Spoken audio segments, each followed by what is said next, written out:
नमस्कार दोस्तों, gold market live भाव चैनल में आपका स्वागत है। सोने और चांदी के रोजाना लाइव भाव और आगे क्या होगा, कितना बदलाव होगा सोना और चांदी की कीमतों में, इसकी बात लेकर हम आते हैं आपके पास। तो अभी तक जिन लोगों ने चैनल सब्सक्राइब नहीं किया है, चैनल सब्सक्राइब करके नोटिफिकेशन बेल आइकन दबा दीजिएगा। आज बात करने वाले हैं सोने और चांदी में पिछले 10 दिनों से जो उठापटक मची हुई है। सोने की कीमतें रॉकेट स्पीड से आगे बढ़ रही है, आसमान को छू रही है। तो आगे क्या होने वाला है और चांदी की कीमतों में क्या होगा? सोना अभी खरीद सकते हैं या फिर हमें वेट करना चाहिए, इंतजार करना चाहिए? सोना कब सस्ता होगा? सबसे बड़े सवाल का जवाब इस वीडियो में हम आपको देने वाले हैं। दोस्तों, बात करते हैं 10 दिनों से जब से रशिया और यूक्रेन के बीच युद्ध शुरू हुआ है, सोने में आग लगी हुई है।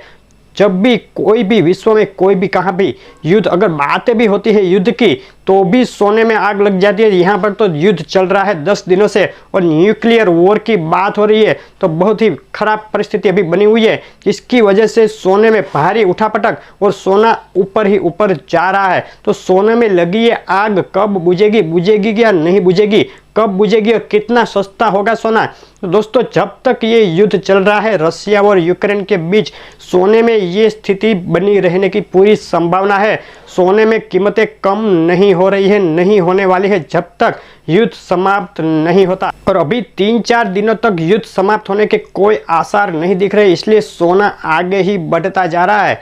तो जब तक युद्ध समाप्त नहीं होता, अगर 3-4 दिनों के बाद कोई ऐसा समाचार आ जाता है, कोई ऐसी खबर आ जाती है कि युद्ध समाप्त हो रहा है या फिर कोई सीज फायर हो रहा है, समाधान हो रहा है, तो सोने में गिरावट देखी जा सकती है। और सोने की गिरावट कितनी होगी? सोने में जहां से शुरुआत हुई थी 51,000 प्रति 10 ग्राम से, वहां तक सोने की कीमतें जा सकती है जैसे ही युद्ध विराम होता है। क्योंकि ये बढ़ी हुई कीमतें आर्टिफिशियल हम बता सकते हैं, आर्टिफिशियल मान सकते हैं। और उसके आगे की बात करें तो जब मार्च में जब फेडरल रिजर्व की यूएस में मीटिंग होगी, तब आगे भी ये गिरावट जारी रह सकती है। फेडरल रिजर्व मार्च में ब्याज दरों में बढ़ोतरी का ऐलान कर सकता है, ब्याज दर बढ़ा सकता है। जैसे ही ब्याज दर में बढ़ोतरी का ऐलान होगा, सोने पर दबाव बनेगा। और 2 दबाव बनने वाले हैं, जैसे ही युद्ध भी शांत हो गया होगा तब और ब्याज दर भी बढ़ेंगे, तो दोहरा दबाव सोने पर आ सकता है। और मार्च के बाद सोने की कीमतों में कमी आने की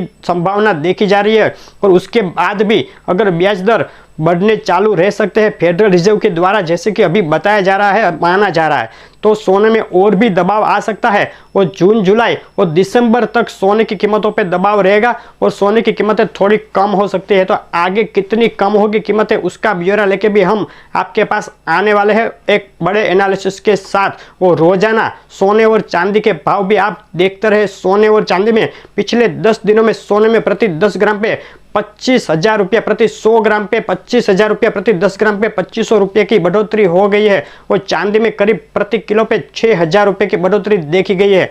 तो आगे भी ये बढ़ोतरी चालू रहेगी या नहीं, इसका जानने के लिए, उसका रुझान जानने के लिए हमारे साथ बने रहे। वीडियो को लाइक, शेयर और चैनल को सब्सक्राइब करना ना भूलें। फिर मिलेंगे, धन्यवाद।